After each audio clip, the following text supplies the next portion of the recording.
Midday in Cameroon's economic capital city, Douala. Ladies and gentlemen, thanks for joining Equinox Television on our third and last edition of the bilingual newscasts for the day. The first part is in the French language with Nadine Yambo. Nadine Yambo, good afternoon. Good afternoon, Formi Yamsrom Samda. Mesdames et messieurs, bonjour. Merci d'avoir choisi Equinox Télévision. Protéger le golfe de Guinée de la piraterie maritime, c'est l'objectif que se fixe le Cameroun, le Gabon, la Guinée équatoriale et même Sao Tomé et Principe. À travers un partage d'expériences, les éléments de la marine nationale des 4 pays se sont retrouvés donc à Douala pour évaluer le savoir-faire. C'était en présence de nos reporters Innocent Abega et Kediara.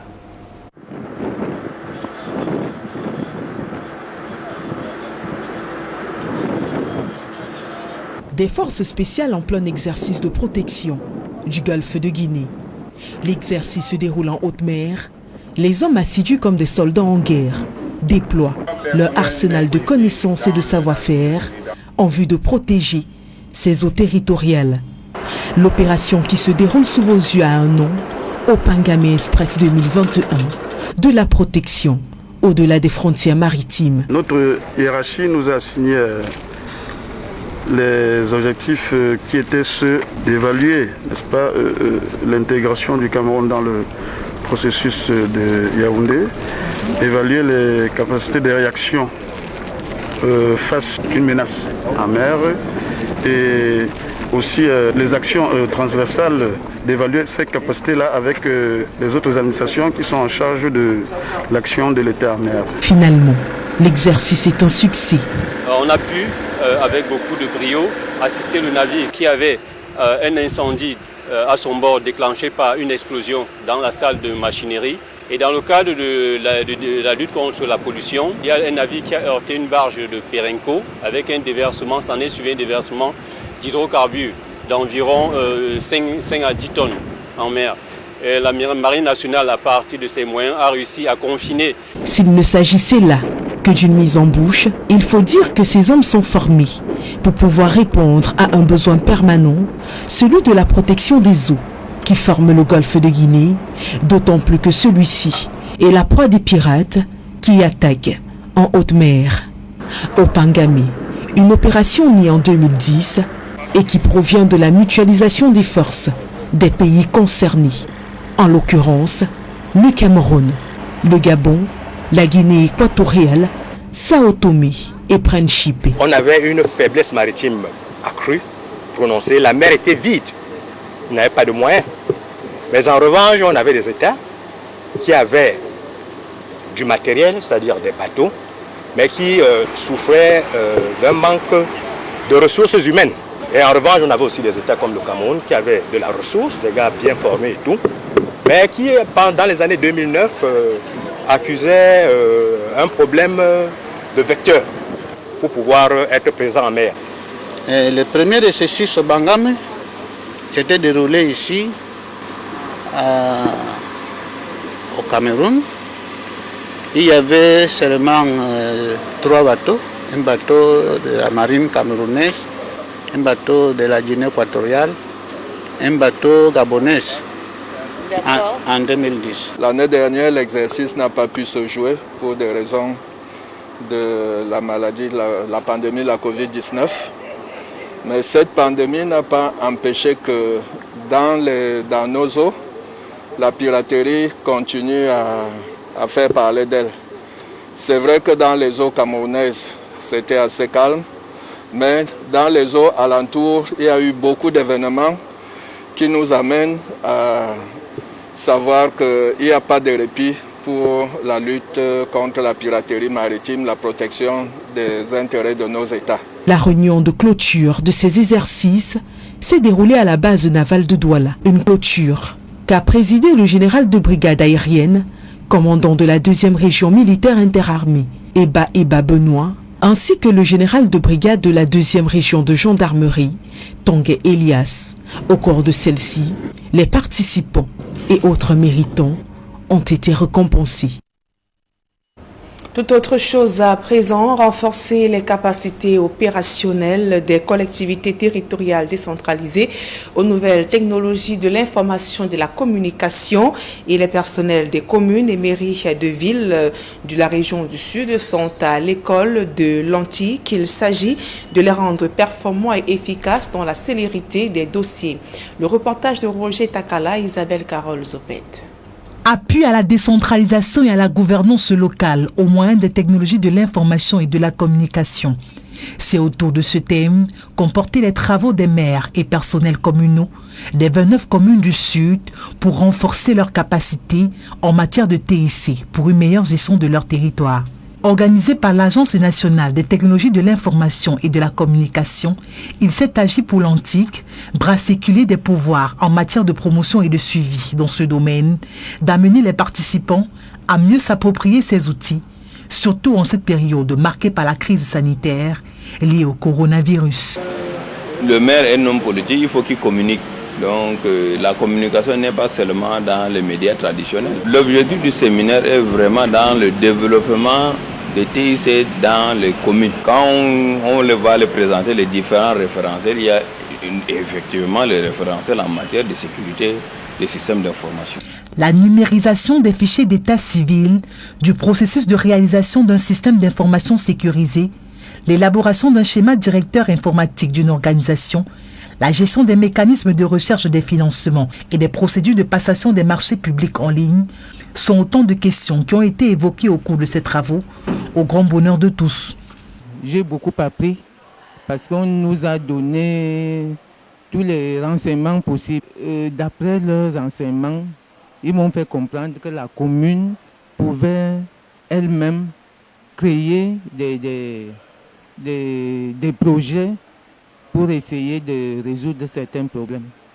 Bien que ces assises contribuent à renforcer l'appropriation des TIC au sein des différentes entités locales, il faut tout de même noter que c'est une action qui doit être associée à d'autres accompagnements structurels et infrastructurels dans les différentes communes pour mieux répondre aux besoins de la population afin d'améliorer considérablement leurs conditions de vie. Et nous mettons le cap sur Bangui, en République centrafricaine, pour parler de l'investiture du président Faustin Archange Touadéra, 3 mois après sa réélection. La cérémonie d'investiture s'est déroulée à l'Assemblée nationale, occasion pour le président de la RCA de mettre un accent sur le développement économique de la Centrafrique. Le reportage de nos envoyés spéciaux, Cédric Noufélé et Eric Watat. La Centrafrique vit désormais l'ère d'un nouveau quinquennat placé sous un leadership visionnaire en vue de sa transformation nationale. C'est dans cet esprit que le professeur Faustin Archange Touadéra, réélu à la tête du pays, fait son entrée à l'hémicycle de l'Assemblée nationale.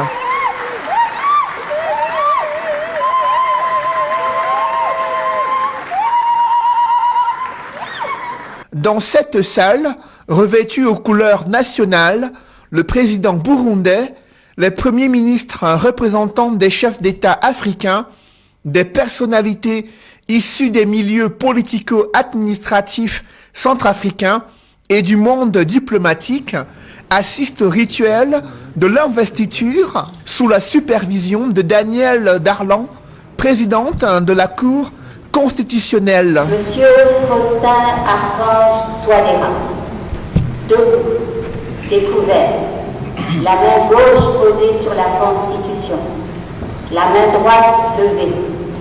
Je vous invite à prononcer la formule de votre serment en sango puis en français. Moi, Faustin Archange Touadéra, je jure devant Dieu et devant la nation d'observer scrupuleusement la Constitution de la République centrafricaine, de sauvegarder l'intérêt du territoire, l'intégrité du territoire, de préserver la paix, de consolider l'unité nationale, d'assurer le bien-être du peuple centrafricain. Monsieur Faustin Archange Touadéra, la Cour vous déclare désormais, installé dans vos fonctions, le président de la République, chef de l'État. Après avoir pris cet engagement devant la Cour constitutionnelle, le professeur Faustin Archange Touadéra endosse les attributs de la souveraineté centrafricaine.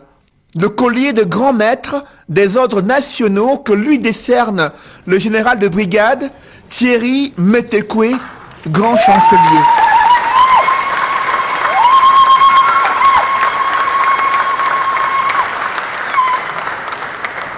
Ensuite, le président centrafricain reçoit un autre emblème de l'État pour matérialiser le pouvoir de la magistrature suprême. Il s'agit du drapeau arraché aux mains du chef d'état-major de l'armée centrafricaine. Un instant solennel suivi de l'hymne national entonné à l'hémicycle.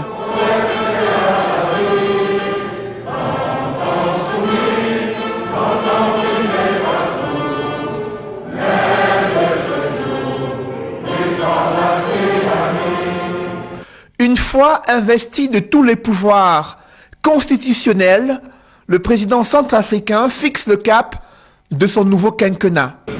Les contraintes que constitue l'insécurité, la faible disponibilité d'électricité, le coût élevé du transport sont en voie de résorption suite aux initiatives qui sont lancées dans les secteurs concernés au cours du premier quinquennat.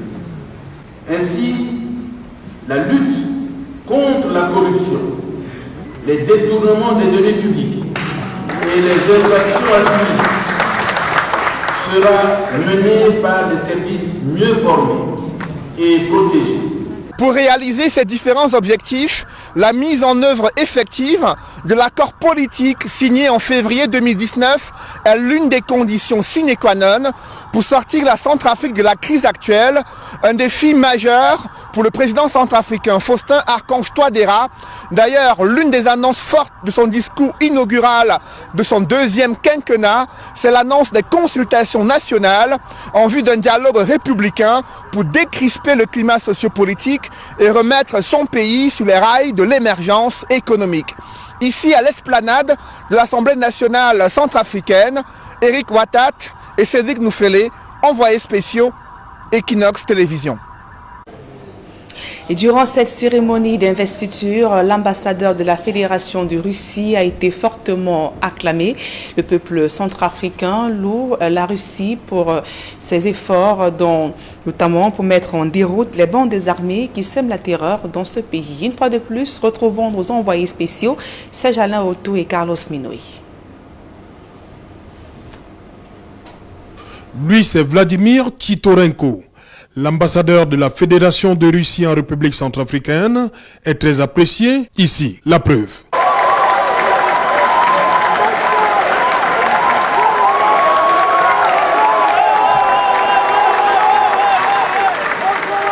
La présence de la Russie à travers lui marque la solidité de la relation entre Moscou et Bangui. Dans son combat contre les groupes armés, Faustin Archange Touadéra mise sur son alliance avec Moscou. Matériel sophistiqué et des hommes pas toujours discrets à Bangui et dans les autres parties du pays. Un pays, comme l'a rappelé Faustin Archange Touadéra dans son discours inaugural, à nouveau menacé par une assemblée de malfaiteurs réunis au sein de la coalition des patriotes pour le changement, dont François Bozizé vient de prendre la tête. L'ancien président déposé en 2013 par Michel Dottodia et dont la candidature à la présidentielle 2020 a été rejetée, refuse toujours de reconnaître le pouvoir de Touadéra, contrairement à certains anciens chefs d'État présents à cette cérémonie. Le chef de la transition du 24 mars 2013 au 10 janvier 2014, Michel Dottodia, a tenu par sa présence au palais de l'Assemblée nationale à légitimer le pouvoir du professeur de mathématiques pour un second mandat à la tête de la République centrafricaine. Même ambiance pour accueillir deux autres hommes d'État et anciens candidats à la présidentielle. D'abord, Alexandre Nguendé, président de la transition pendant 13 jours seulement. Il a obtenu 1,11% des voix à la présidentielle de 2020. Catherine Samba Panza a obtenu quant à elle 0,85% des voix. Elle a dirigé la transition du 24 janvier 2014 au 30 mars 2016. Elle n'a pas voulu manquer le décollage de cette nouvelle Centrafrique, à l'issue de laquelle il n'y aura plus aucun groupe armé actif d'ici 5 ans. Parole du professeur Faustin Archange Touadéra. C'est avec ce reportage de nos envoyés spéciaux que nous mettons un terme à la première partie de ce journal. La suite, c'est en langue anglaise avec vous, Formi Armstrong Sanda. Thanks, Nadine Yambo. Ladies and gentlemen, thanks for joining us in the second segment of information. We begin with acute water crisis rocking Buea, chief town of the southwest region of Cameroon. Major neighborhoods concerned with this water crisis includes Great Sopo, and the people of Buea say they are disturbed that Buea, despite being so close to the watershed, that is the Mount Cameroon, is suffering from water crisis, a problem that is preoccupying to traditional rulers, especially the traditional ruler of Great Sopo. Derek Jato tells us more from the southwest. The palace of Great Sopo village in Buea subdivision is thirsty. The palace is suffering. Then, of course, what do you say about the people who are out of the palace? They are suffering even more.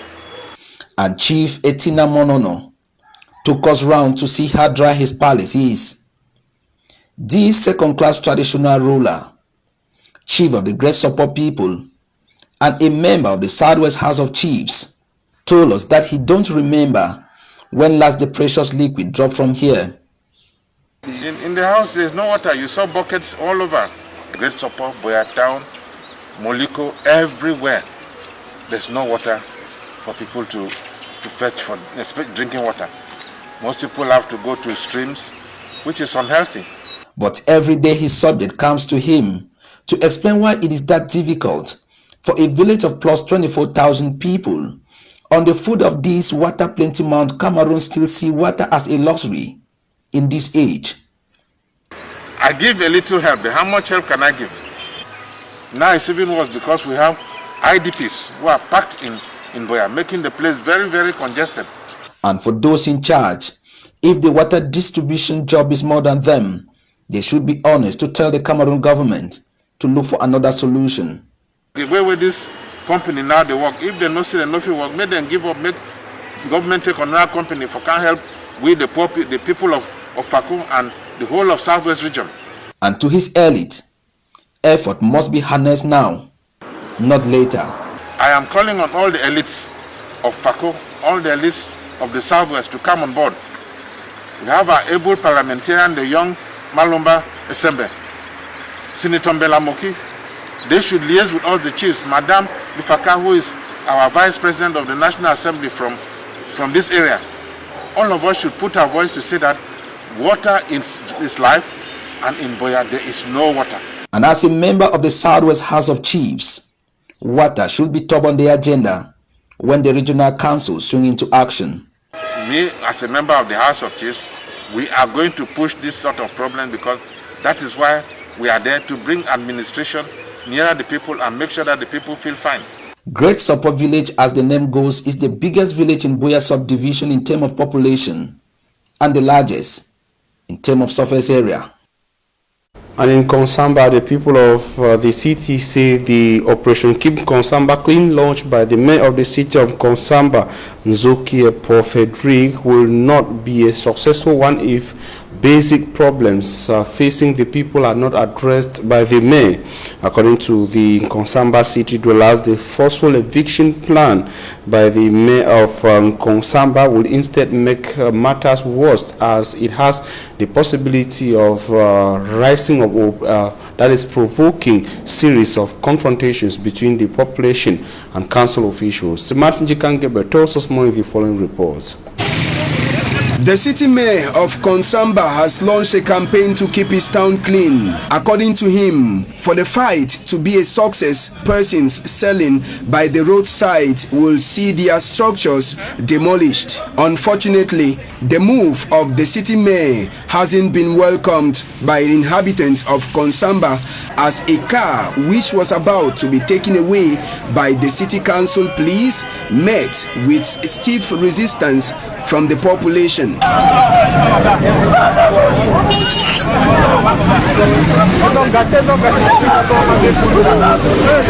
Many traders have also lost their commercial bikes as they were seized by city council officials because their bikes were wrongfully stationed along the road.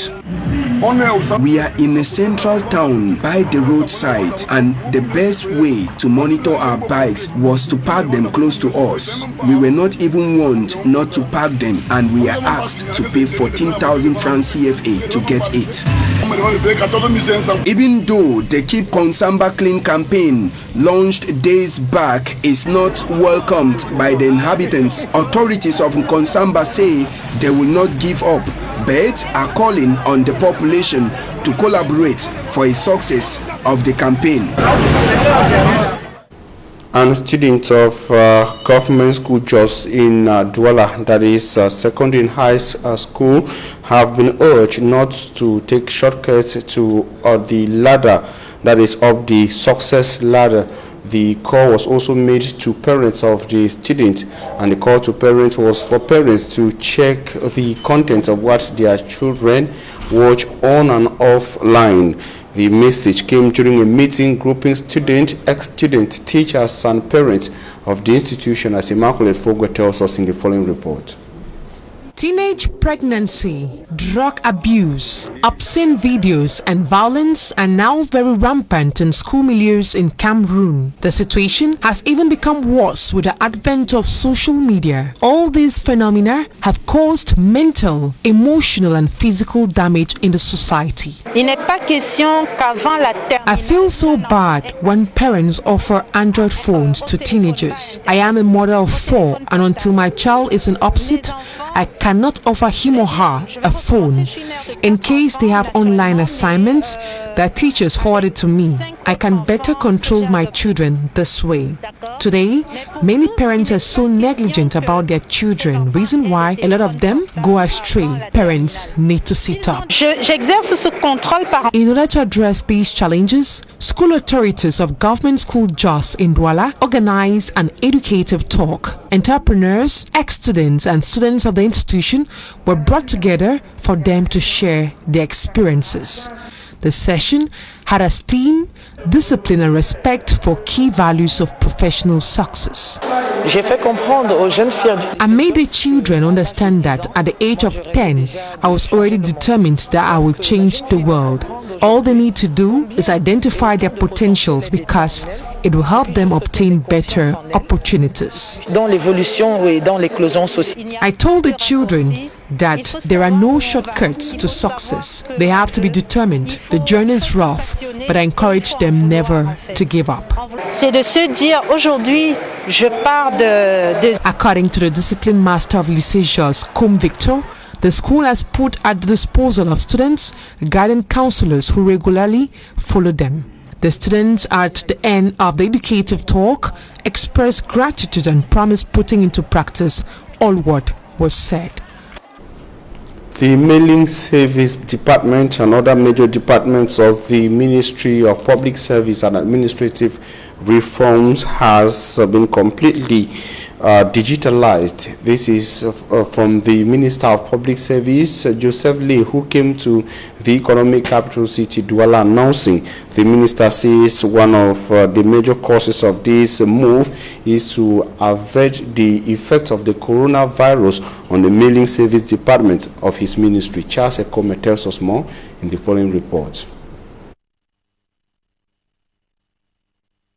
The Mailing Department of the Ministry of Public Service and Administrative Reforms, whose function is to receive, inform and guide users as well as distribute mails and filing of documents, has been declared a digital platform as a result of the COVID-19 pandemic, which has hampered most activities of this service. The declaration was made by the Minister of Public Service and Administrative Reforms, Joseph Le, at the Community Hall in Akwa, Douala 1 Subdivision. Due to the coronavirus pandemic, our administration went through a lot of setbacks in the past year. So for this reason, the Ministry of Public Service and Administrative Reforms has fixed certain objectives so as to develop and modernize its services. Furthermore, the ministry has envisaged to develop the flow of information and the process for the elaboration of documents for its users. It is therefore primordial for us to introduce a telecommunications service provider for our users.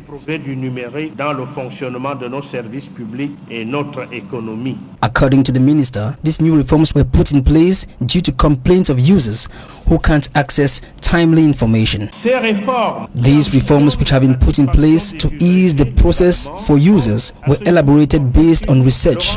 Therefore, our customer service will now be an online platform which will have a numeric code number and a digital innovation known as CGPS, which will be deployed in all regional delegations of public service and administrative reforms. The minister further went on to elaborate some of the new mechanisms put by the ministry to ease the flow and access of information to its users. La mise en service d'un numéro vert, c'est-à-dire un numéro. The new numeric service number will be 1522 and will be free for the interactive exchanges between customers and our services. There will be constant information to users to keep them informed and to notify them of their requests without them having to displace themselves to come to the ministry. Sans qu'ils aient besoin de se déplacer.